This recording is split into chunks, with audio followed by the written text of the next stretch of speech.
Hannah stood in the doorway of his office, still wearing her coat.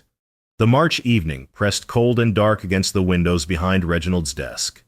She held a program in her hands like evidence. He looked up from the contract he'd been reviewing. The fluorescent lights hummed overhead, harsh and unforgiving. Something in Hannah's face made him set down his pen. "How was it?" he asked. Hannah crossed to his desk slowly. She placed the program down between them. His daughter's name appeared in the cast list, third from the top. The paper carried the faint scent of the elementary school auditorium. "She was wonderful," Hannah said quietly. "She remembered all her lines." Reginald smiled, relief warming through him. "Good. That's good. I knew she'd do well." Hannah didn't smile back. She stood there in her winter coat, her kind face carrying something that made his stomach tighten. She cried after. Hannah said, the words landed like stones. Reginald's hand stilled on the contract. All the other fathers came. Hannah continued. Her voice stayed gentle, but each word cut clean through him. "You sent me." Eh? He felt himself reaching for justifications. The familiar armor of reason. The Hendricks account, I explained to her that it was critical. Once-in-a-year opportunity. She understood. "She's 8 years old, Mr. Reginald." The title felt formal now. Distant. Hannah had worked for him for 2 years. Since her husband died, she'd become more than his secretary. Really. A steady presence. Someone his daughter adored. "I asked you to go because I knew she'd be comfortable with you," he said. "You're wonderful with her. Better than..." She needed her father. Hannah's interruption was soft but absolute. "Not your representative." The silence stretched between them. Outside, traffic sounds filtered up from the street below. The coffee on his desk had gone cold hours ago. Files stacked 3 deep covered every surface. The briefcase by his chair gaped open. Always ready. Always demanding. "There will be other plays," he said. But the words sounded hollow even to him. Hannah studied his face for a long moment. She'd seen him bury himself in work these past 2 years, especially since his wife died. Since grief became another thing to outrun through 18-hour days and impossible standards. "Will there?" she asked. She turned toward the door, then paused. "She asked me in the car why you didn't come. I told her you had important business." She said... Hannah's voice caught slightly. She said she understood. That work was more important. And the door clicked shut behind her. Reginald sat alone in the fluorescent glare. The program lay before him.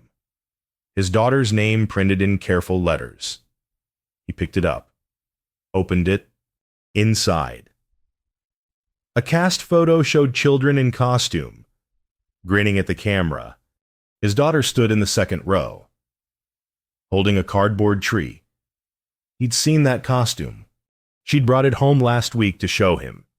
He'd glanced up from his laptop long enough to say it looked nice. Through the window behind him, the city glittered cold and distant. March darkness settled heavy over everything. He set the program down carefully, as if it might shatter. His daughter was probably asleep by now. Their housekeeper would have picked her up from Hannah, made her dinner, helped her into bed. The routine that ran smooth as clockwork in his absence. Important business. More important. The words echoed in the empty office. Bouillafant beef. 3 weeks earlier, the invitation had appeared on his desk. Reginald found it when he came in early. Before the phone started ringing, his daughter's handwriting covered the front of the envelope careful. Practiced letters that still wobbled slightly. She must have worked on it the night before. Inside, a printed invitation announced the school's spring play. Performance date circled in purple crayon. Her name appeared in the cast list. A handwritten note at the bottom. "Please come. Daddy, I'm a tree. He smiled despite the weight of the morning ahead. She'd been practicing her lines for weeks, reciting them at breakfast when he managed to be home.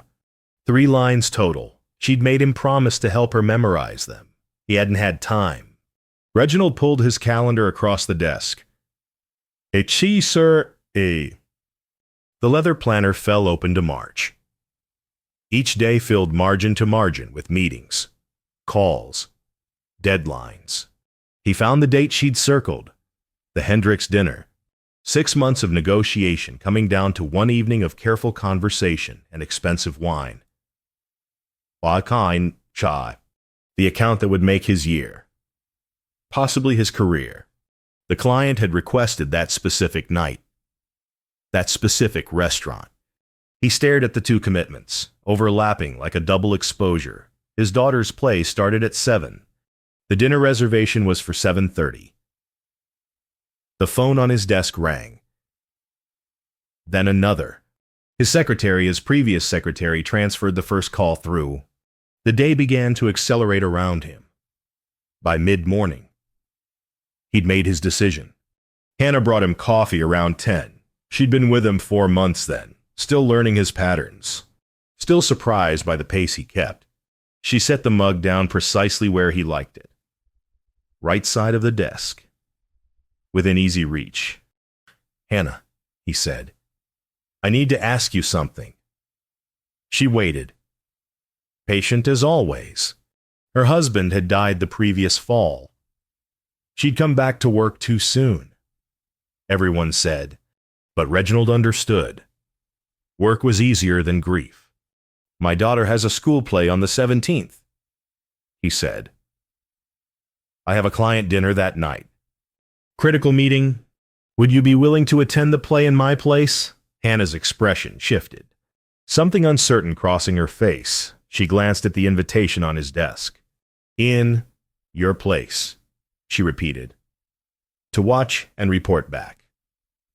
He said, she's very comfortable with you. You've been wonderful with her when she visits the office. That was true. His daughter lit up when Hannah was around. Asked her questions about everything. Hannah never seemed to mind. Are you certain?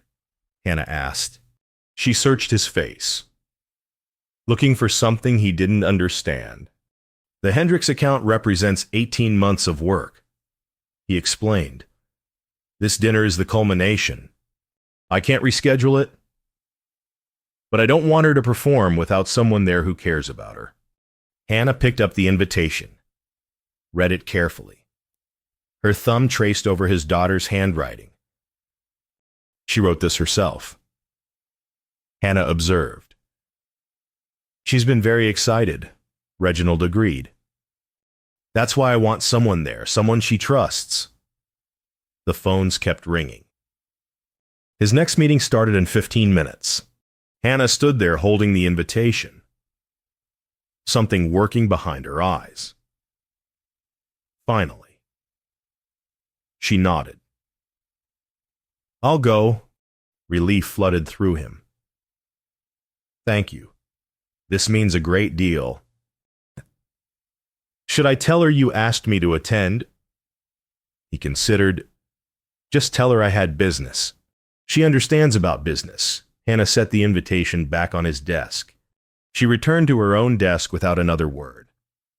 In Gausta, through his office door.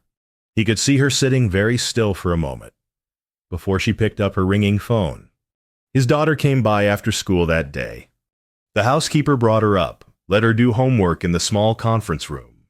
Reginald waved to her through the glass wall of his office. She waved back, smiling, then bent over her math worksheet. She didn't mention the invitation. Neither did he.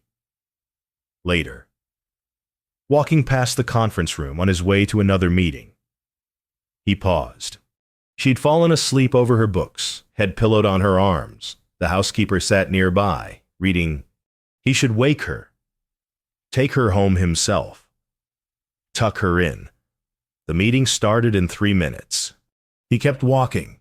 Reginald's father had died when he was 9. Heart attack at the office. Sudden and complete. One moment, a living man with plans and presence. The next, gone. His mother had struggled after that. Money became tight, then desperate. He'd learned early that security was fragile. That provision mattered above all else. When he met his wife, he'd promised her stability, safety. He worked 80-hour weeks building his practice. She'd understood, or said she did. Then she got sick. 4 years ago now. Cancer that moved fast despite every treatment, every specialist, every desperate measure his money could buy. In the end, all his provision couldn't save her. Their daughter was 4 then, too young to understand fully, old enough to feel the absence like a wound that wouldn't heal. Reginald had made promises at the funeral, silent vows while his daughter's small hand gripped his. While the minister spoke words that meant nothing against the crushing weight of loss, he would protect her, keep her safe, make sure she never felt the financial terror he'd known as a child. He threw himself back into work 2 weeks later. At first, it felt necessary. Bills didn't stop. Life insurance helped. But not enough. He needed to rebuild. To secure their future. His daughter had a good nanny. Then later a housekeeper. She went to the best school, had everything she needed, except the pattern had continued even after the financial pressure eased. The 18-hour days, the weekend work, the constant grinding presence of obligations that felt life or death important. Somewhere in those 4 years, he'd stopped reading to her at bedtime. She'd stopped asking. The breakfast table had changed. She used to chatter through cereal, telling him elaborate stories about her stuffed animals, her friends, her dreams. Now she ate quietly, reading or drawing. When he asked about school, she answered in brief sentences. How was your day? Fine. Anything interesting happen? Not really. He'd stopped pressing. The drawings that used to appear on his desk, crayon masterpieces of houses and flowers and stick figure. Families those had stopped coming months ago. He couldn't remember exactly when. Just that one day he'd noticed their absence. Hannah had mentioned it once, carefully. She seems quiet lately. She's 8, he'd said. They go through phases. But it wasn't a phase. He could see that now. Looking back, it was a closing. A small heart learning to protect itself. Last month, he'd asked about her upcoming birthday party. She'd shrugged. Said she didn't want one this year. Just cake with the housekeeper would be fine. Are you sure we could do something special? You're always busy, she'd said. Not accusing. Just factual. It's easier this way. He'd let it go. Now, sitting in his silent office with her play program on his desk, he saw the pattern complete. Every choice made sense individually. The critical meetings, the important clients, the opportunities that couldn't be missed. But together, they formed something else, an architecture of absence, a scaffolding of reasons that held up nothing. He thought about calling home, checking on her. But it was past 10 now. She'd be asleep. Tomorrow he'd make time. Tomorrow he'd talk to her. Explain. Tomorrow there was the Hendricks follow-up meeting, then the deposition prep, then the conference call with the Seattle office. His calendar lay open before him, every day blocked out in careful increments, every hour accounted for. Nowhere in all that careful planning was there space for a small girl who'd played a tree. The days after the play moved with mechanical precision. And the Shinobi Bwai. Reginald came home late each night to find his daughter already asleep. He'd stand in her doorway, watching the rise and fall of her breathing, Then he'd return to his study, to the work that never ended. Hannah said nothing more about the play, but something had shifted between them.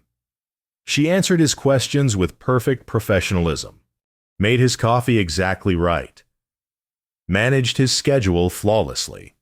But the easy warmth that had developed over 2 years had cooled to something more careful. On the third day, she brought him the expense report from the play attendance. He'd forgotten he'd told her to expense it as a business dinner. "I can't submit this," she said quietly. He looked up from his computer. "Why not?" "Because it wasn't business," Hannah said. "It was your daughter's school play." She set the receipt on his desk and returned to her own. Reginald stared at the slip of paper, $23 for parking and a small bouquet of flowers. Hannah had brought his daughter flowers. He put the receipt in his wallet and paid it himself the following Monday. His daughter visited the office after school.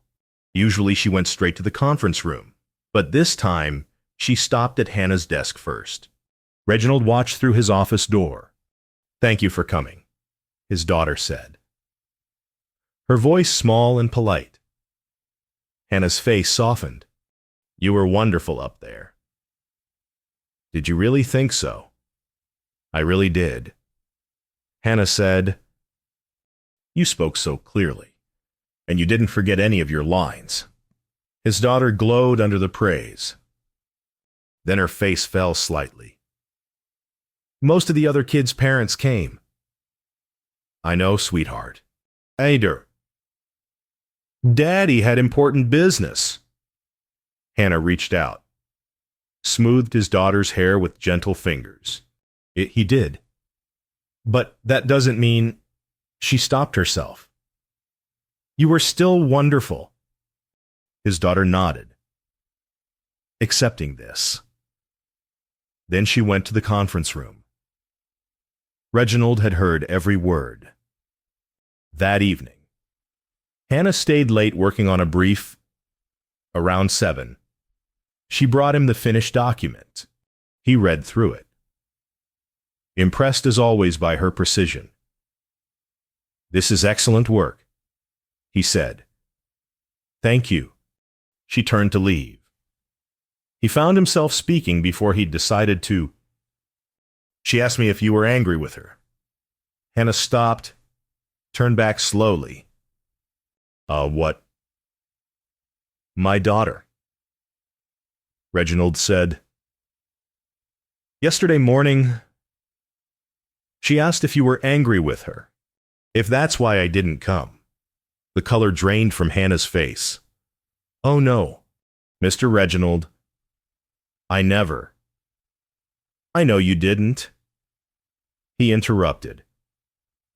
"But that's what she thought, that somehow she'd done something wrong." Hannah sank into the chair across from his desk. She looked stricken. "What did you tell her?" she asked. "I told her I had a very important meeting." Reginald said that it wasn't her fault, that I was proud of her. "I did bear." "And did she believe you?" He thought about his daughter's face across the breakfast table, the careful blankness in her eyes. "I don't know," he admitted. Hannah folded her hands in her lap. When she spoke, her voice carried a weight he'd never heard before. "Mr. Reginald, I need to say something, and I hope you'll forgive me for overstepping." "Go ahead." Then, she's learning that work comes first," Hannah said. "That business is more important than she is. And once she truly believes that—" She paused. "Once she accepts it as truth, you'll lose something you can never get back." He wanted to defend himself, to explain about provision, about security, about all the reasons his work mattered. But he'd spent 4 days thinking about those reasons, turning them over in his mind, and increasingly, they sounded like excuses. "I wanted to give her everything," he said finally. "She doesn't need everything." Hannah replied, "She needs you." 3 weeks later, on a quiet evening when most of the staff had left, Hannah told Reginald about her husband. They'd been working on a complex contract, the kind that required careful attention past normal hours. Hannah had ordered dinner from the Thai place downstairs. They ate at the small conference table in his office, papers spread between them. "Can I ask you something?" Reginald said. Hannah looked up from her pad thai. "Of course. You never talk about him." He said, "Your husband. Is that too painful?" She set down her fork carefully.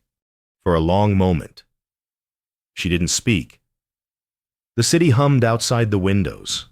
April evening light slanted gold across the office. "His name was David," she said finally. "He died of a stroke, completely sudden. He was 43. I'm sorry. We'd been married 16 years. Hannah continued. "I thought we had decades left. All these plans we were going to travel. When he retired. See Europe. Finally take that trip to Japan we'd been saving for." She smiled, but it carried an ache. "Instead, I got a phone call at work. He'd collapsed at home. By the time I got to the hospital, he was already gone." Reginald thought about his own wife's longer dying, the months of watching her fade. At least he'd had time to say goodbye. Even if those goodbyes were never enough. The hardest part, Hannah said, wasn't that he died. It was realizing how much time we'd wasted waiting. She explained, telling ourselves we'd do things later. When work calmed down, when we had more money saved, when the timing was perfect. She met his eyes. We had time. We just didn't think we needed to use it. The Thai food sat cooling between them. The contract deadline suddenly felt less urgent. After he died, I went through our calendar. Hannah said, the one we kept on the kitchen wall. Every square filled with work obligations. Errands, necessary tasks. We'd pencil in date night and then cancel it for overtime. Write weekend getaway and postpone it for a project deadline. She picked up her water glass, took a small sip. I found a stack of ticket stubs in his desk drawer, she continued. Plays he'd wanted to see, museums, concerts. He'd bought tickets to surprise me. But I'd always been too busy, too tired, too committed to something that seemed important at the time. Hannah, I'm not telling you this to make you feel guilty, she said gently. I'm telling you because I learned something I wish I'd known earlier. What's that? Time is the only currency that matters. Hannah said, you can make more money. You can reschedule meetings. You can find new clients. But you cannot make more time. And when it's gone forever. The words settled between them like stones. You have time with your daughter. Hannah said, right now, this minute, tomorrow, next week. You have time. You just don't think you do. Reginald felt something crack in his chest, a fissure in the armor he'd built so carefully. I don't know how to be both, he admitted. The father she needs and the professional I have to be. You're already the professional. Hannah said, that part you've mastered. The question is whether you're willing to learn the other part before it's too late. She stood, began gathering the dinner containers. We never had children, she said quietly. I see what you have with your daughter. And I see you squandering it. That's hard for me to watch. He looked at her, then really looked, saw the grief she carried daily, the loss that had reshaped her entire world, the wisdom earned through devastating experience. I'm sorry, he said. Don't apologize to me. Hannah replied, "Show up for her." After she left, Reginald sat alone in his office. Through the window, the first real warmth of spring touched the air. Ice that had clung to the building's eaves for months finally began to melt. He thought about time, about calendars filled with obligations that seemed urgent but weren't. Die, die. About a small girl who'd learned not to ask for what she needed, about windows that could close forever. The piano recital invitation arrived 2 weeks later. This time his daughter didn't bring it to him personally. The housekeeper left it on his desk at home, tucked under a corner of his laptop. A printed card announcing the spring music showcase, his daughter's name listed among the performers. No handwritten note this time. Reginald saw it on a Sunday morning, rare day at home. His daughter was still asleep upstairs. He stood in his study, the invitation in his hands, and made a decision. He would go. The recital was 3 weeks out. He pulled up his calendar, found the date, only one conflict, a routine check-in with a client, easily rescheduled. He sent the email before he could reconsider. For 3 weeks, he carried that decision like a promise. He mentioned it to Hannah, who smiled with genuine warmth for the first time since the play. "That's wonderful." Mr. Reginald? He didn't tell his daughter. Wanted to surprise her. Show her he could be there. That he'd changed. The morning of the recital, everything broke apart. Malcolm Hendricks called at 7 a.m., the account Reginald had worked 18 months to secure. The client whose dinner had conflicted with the school play. "We've got a situation," Malcolm said. "Thompson Industries is making a counteroffer. Meeting at my office. 2 o'clock. I need you there." I have a commitment this afternoon," Reginald said carefully. "This is critical. Reg, if we don't respond today, we lose the whole contract. Everything we've built." The recital started at 3. The client's office was 40 minutes away. Even if the meeting ran short, which they never did, he'd never make it. "Malcolm, I really cannot or will not." Malcolm's voice hardened. Because I'm looking at a $2 million deal here. What commitment is more important than that?" Reginald stood in his home office. Upstairs, his daughter was getting ready for school. She'd come home this afternoon, change into her recital dress, practice one last time. She didn't know he planned to be there. "I'll be there," he heard himself say. He ended the call, stood there with the phone in his hand. Then he did what he'd done before, what felt safe and familiar and terrible. He called Hannah. She answered on the second ring. "Good morning." "There's a crisis with the Hendricks account," he said. The words came out rushed, defensive. "I need to ask you." "Mr. Reginald." Her voice stopped him cold, not angry, quiet. "What are you about to ask me?" He couldn't say it. "I can't be you," Hannah said gently. "I can stand in for a lot of things, but I cannot be her father. It's just this once. After this, You said that before," she interrupted, "and you'll say it again next time, because there's always a next crisis. Always something more important. This account, I know what the account means," Hannah said. "I helped you build it, but I also know what you're about to lose, and I can only keep telling you before it happens. I can't stop you from making the choice." He stood there, phone pressed to his ear, calendar open on his screen. "What should I do?" he asked. "I can't answer that," Hannah said. "But I can tell you what I see. Your daughter stopped leaving you invitations. She stopped asking you to read to her.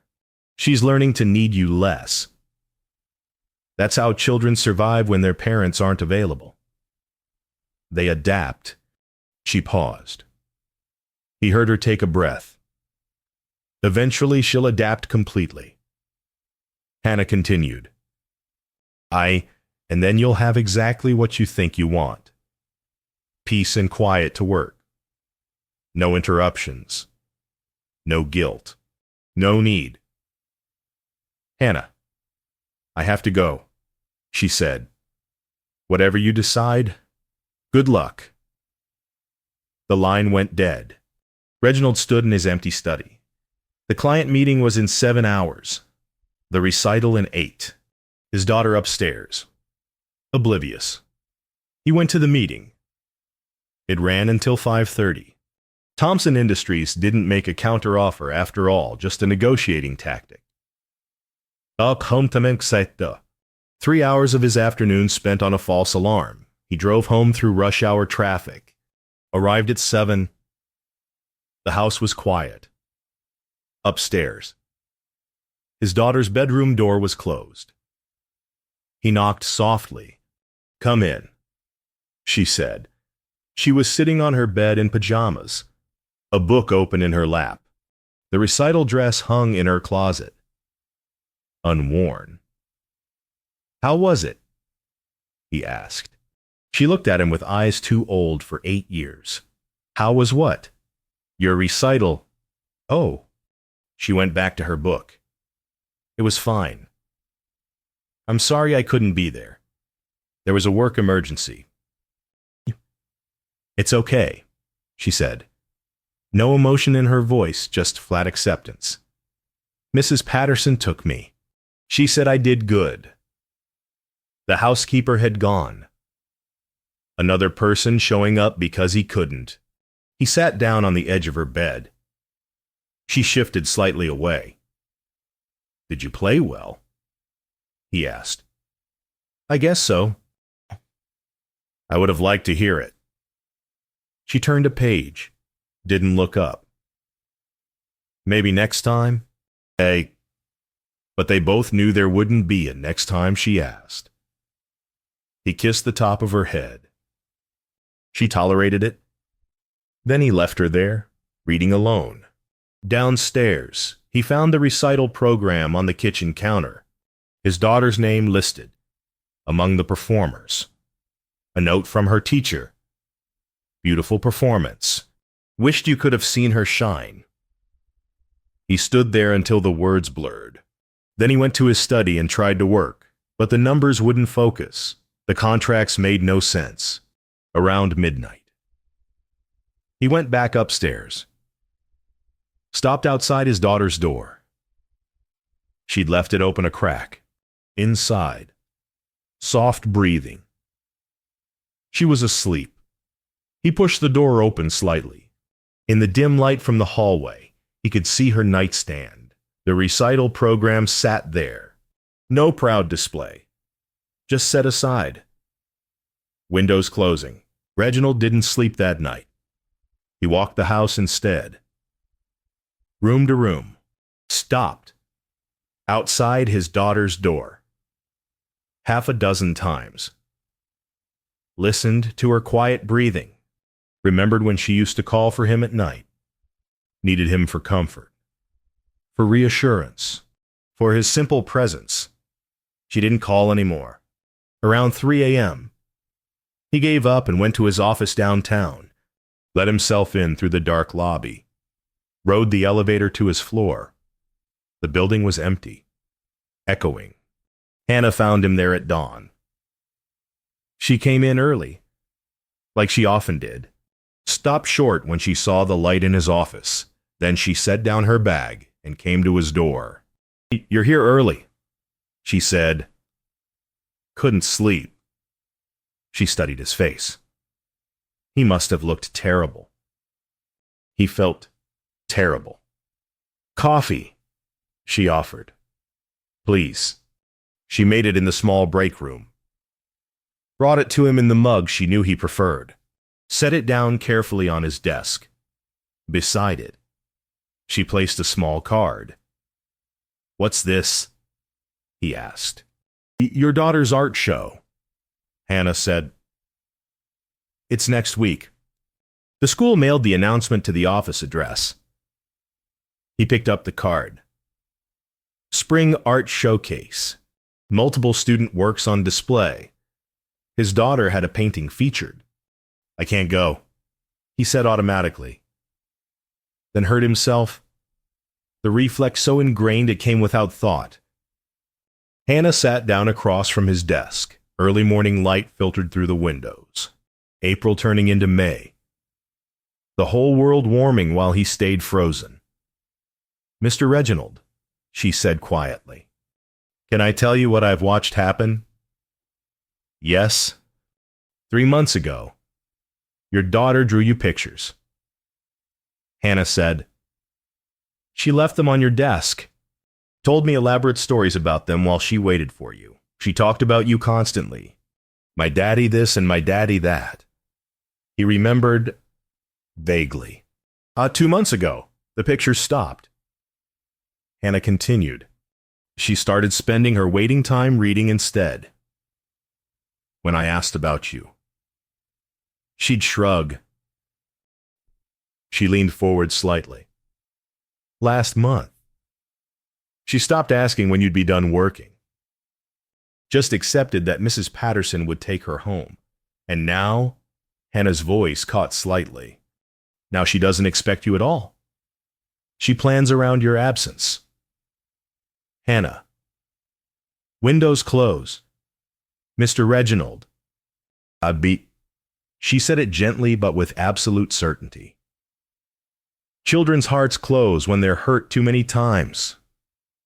"She's closing yours." The words landed like a physical blow. "You're watching it happen in real time." Hannah continued.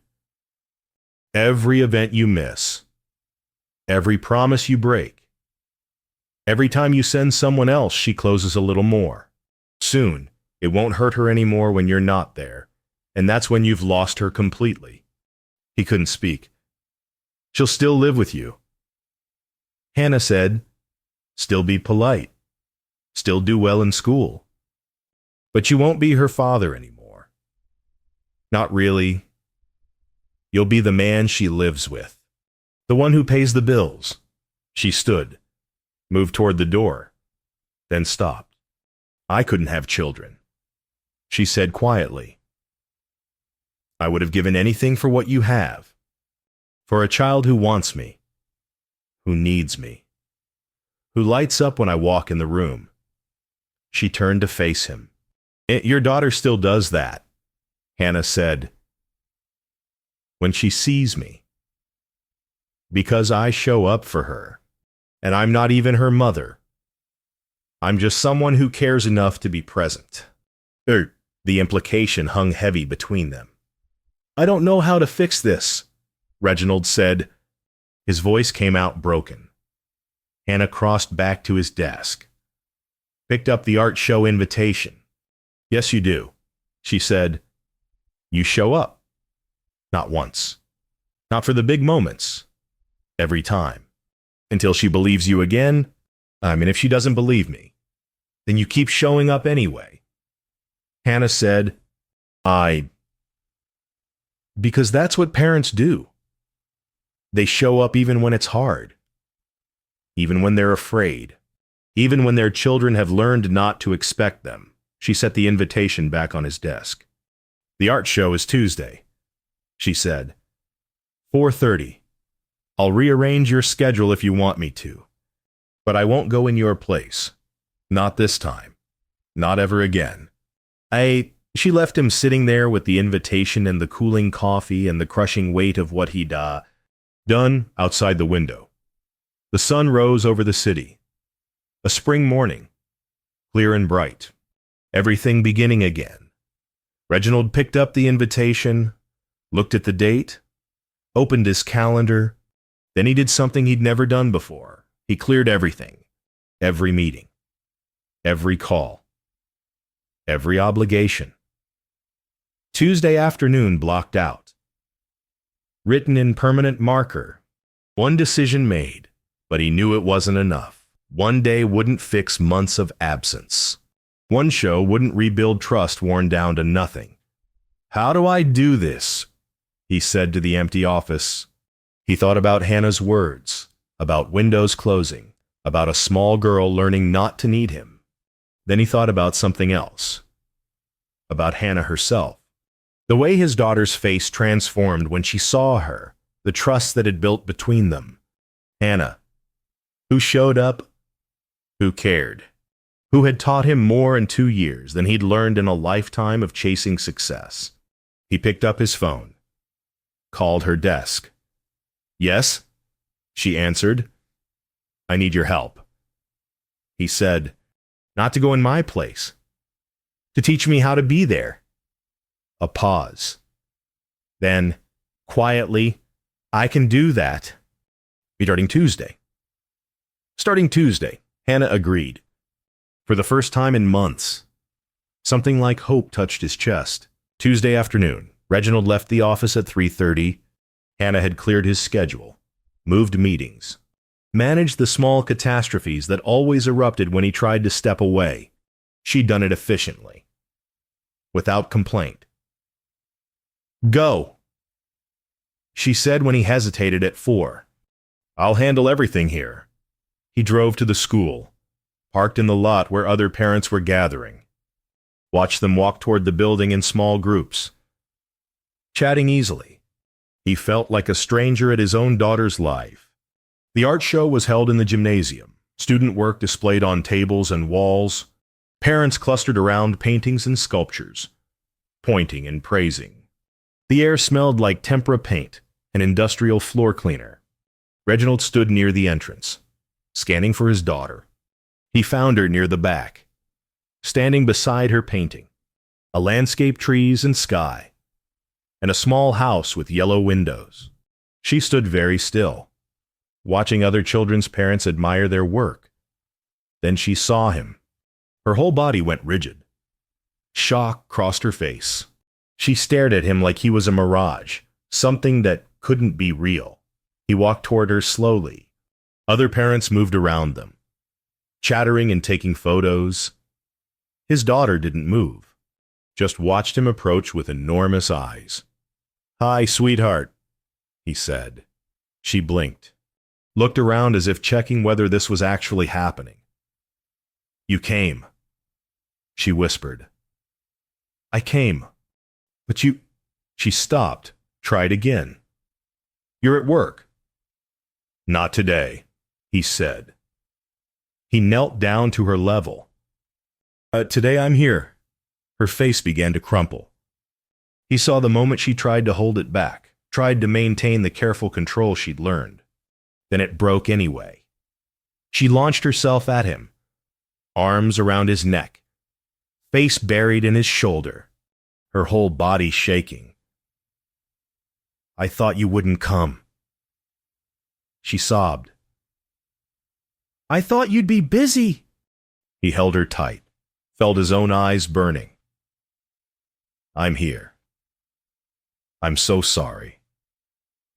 Baby, I'm here." The parents around them glanced over, then politely away. His daughter cried like her heart was breaking open, or maybe breaking free. When she finally pulled back, her face was blotchy and wet, but something in her eyes had changed. A crack in the wall she'd built. "Do you want to show me your painting?" he asked. She nodded, wiping her nose on her sleeve. She took his hand, her small fingers wrapping around his, and led him to her work. "This is our house," she explained, pointing. Her voice still shook slightly. "And this is the tree in front, and that's you in the window." He looked closer. There in the yellow window, a small figure, barely more than a silhouette. "That's me," he asked. "You're always in your office," she said simply. "I painted it how it is." The truth of it hit him hard. A window with him trapped inside. separate from the world, from her. It's beautiful, he said. You're very talented. She leaned against him, still holding his hand. They stood there looking at her painting together. Other parents came and went. His daughter didn't let go after the show ended. They walked to the parking lot. She chattered the whole way. Words tumbling out like a dam had broken. Told him about her art class, her friends, things she'd been saving up to share.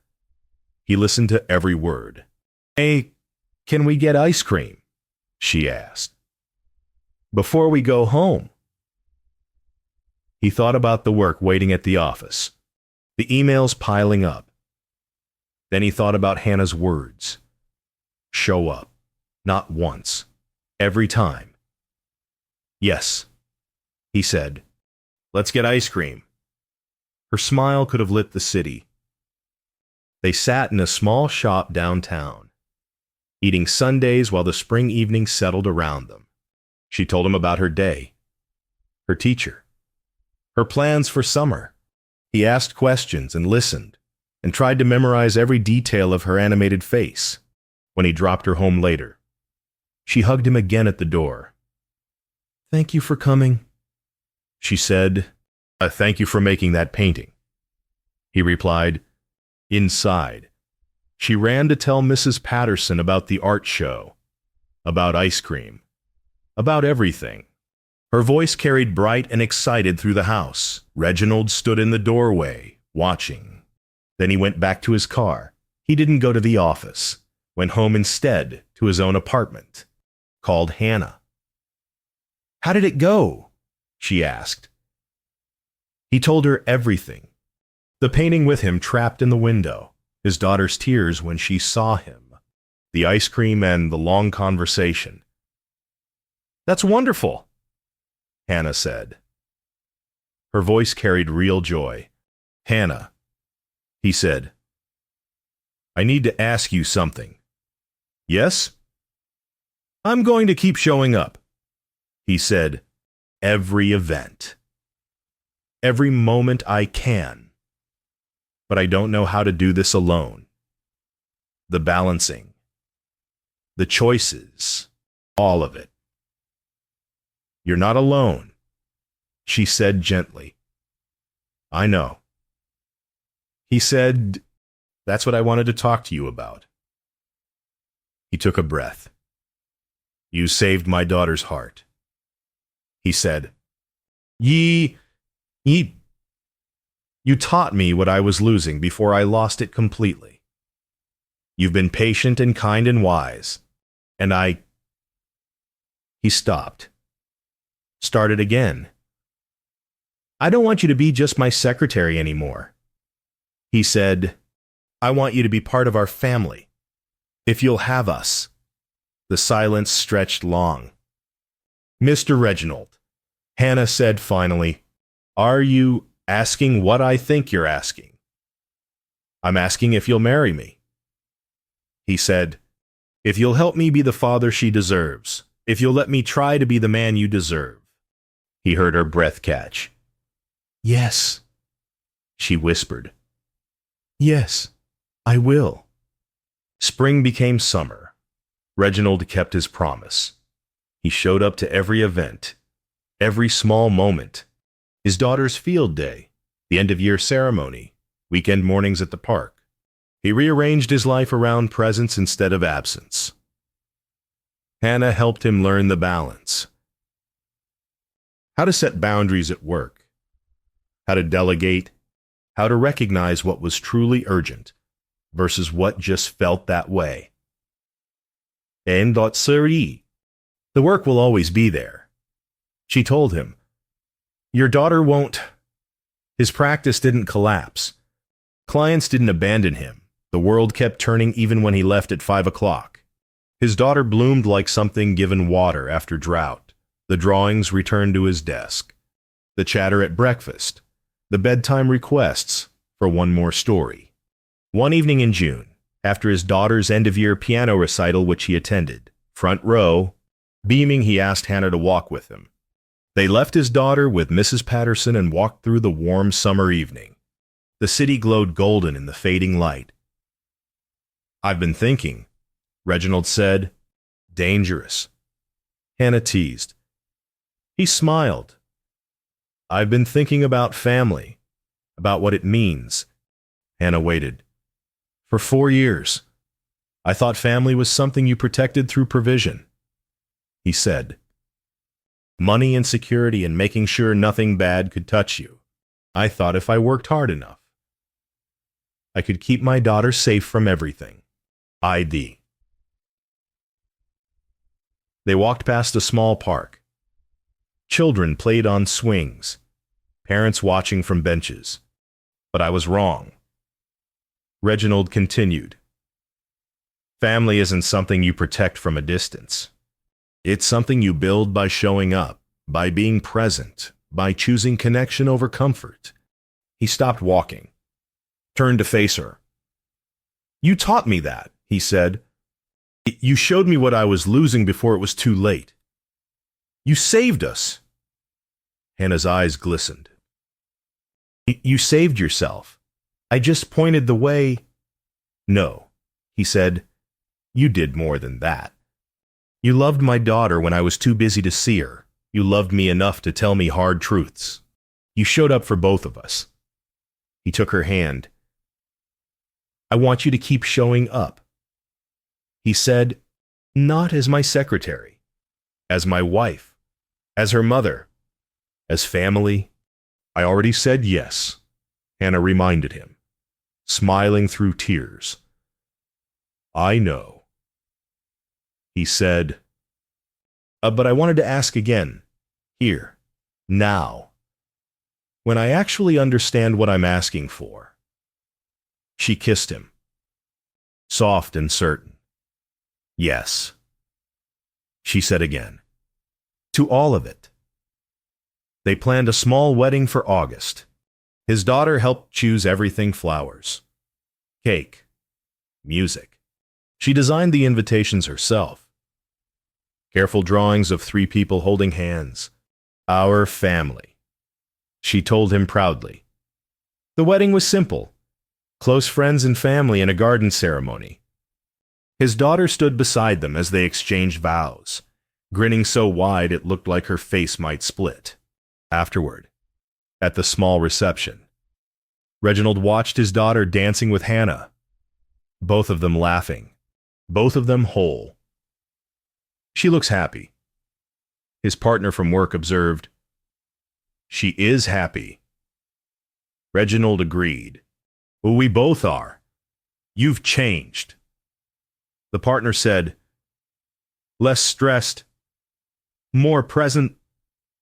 Reginald nodded. "I finally figured out what mattered." That fall, Hannah officially adopted his daughter. More paperwork and court appearances and legal formalities. Right, the gods. But when the judge signed the final decree, his daughter, their daughter, now hugged Hannah and whispered, "Now you're really my mom." Hannah cried. Happy tears this time. Life settled into a new rhythm. Breakfast together every morning, dinner around the table most nights, weekend adventures and bedtime stories, and all the small, ordinary moments that built a life.